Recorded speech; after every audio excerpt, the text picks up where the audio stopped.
sixes in an innings. He works it into the leg side. BPL এর চলতি আসরের 29তম ম্যাচটি শুধুমাত্র একটি ক্রিকেট ম্যাচ ছিল না, এটি ছিল প্রজন্মের গল্প, উত্তরাধিকারের গল্প, এক বাবার দীর্ঘ আন্তর্জাতিক সংগ্রামের পর তার ছেলের নিজের নাম খোদাই করে নেওয়ার এক শীতের দুপুর। নোয়াখালী এক্সপ্রেস বনাম রংপুর রাইডার্স ম্যাচে সেই গল্পের কেন্দ্রবিন্দুতে ছিলেন মোহাম্মদ নবীর ছেলে হাসান ইসাখিল। টস হেরে ব্যাট করতে নেমে নোয়াখালীর শুরুটা ছিল ভীষণ ধীর। পাওয়ার প্লের শেষ ওভারে দলীয় 32 রানে রহমত আলীর বিদায়। 36 রানে ব্যর্থতার বৃত্তে ঘুরপাক খাওয়া জাকির আলী অনিকের আউট।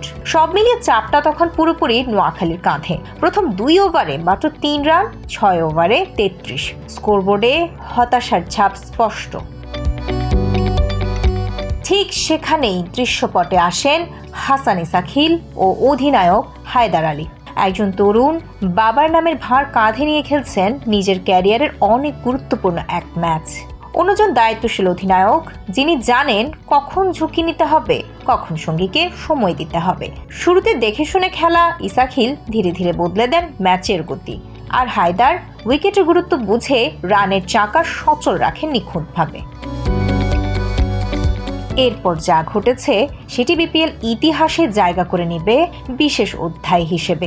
4টি 4 ও 10টি ছক্কায় 70 বলে সেঞ্চুরি। হাসান ইসাখিল হয়ে যান বিপিএল এর ইতিহাসে প্রথম আফগান ব্যাটসম্যান যিনি শতকের দেখা পেলেন। টি-20 ক্যারিয়ারের প্রথম সেঞ্চুরি, আর সেটিও বাবার নামে নয়, নিজের আলাদা পরিচয়। 50 করতে যেখানে লেগেছিল 50 বল, পরের 50 এলো মাত্র 20 বলে।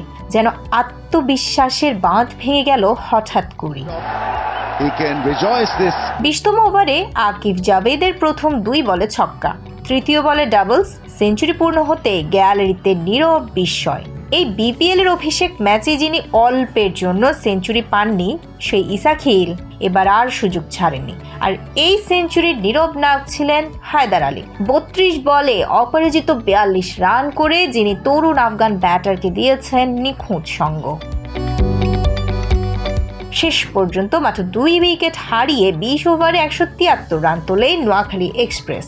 ইসাখিল অপরাজিত থাকেন 72 বলে 107 রানে, হায়দার 42 রানে। রংপুরের পক্ষে একটি করে উইকেট পান নাহিদ রানা ও আলিস আল ইসলাম। পরিসংখ্যান বলছে প্রথম 10 ওভারে নোয়াখালীর রান ছিল মাত্র 47। শেষ 10 ওভারে তারা যোগ করে অবিশ্বাস্য 126 রান। কিন্তু এই ম্যাচের আসল গল্প সংখ্যায় নয়, অনুভবে। মোহাম্মদ নবী বছরের পর বছর আফগান ক্রিকেটকে বহন করেছেন নিজের কাঁধে, আর ধীরে ধীরে সেই মঞ্চে পৌঁছানোর জন্য তার ছেলে নিজের আলো জ্বালালেন বাবার ছায়া থেকে বেরিয়ে এসে।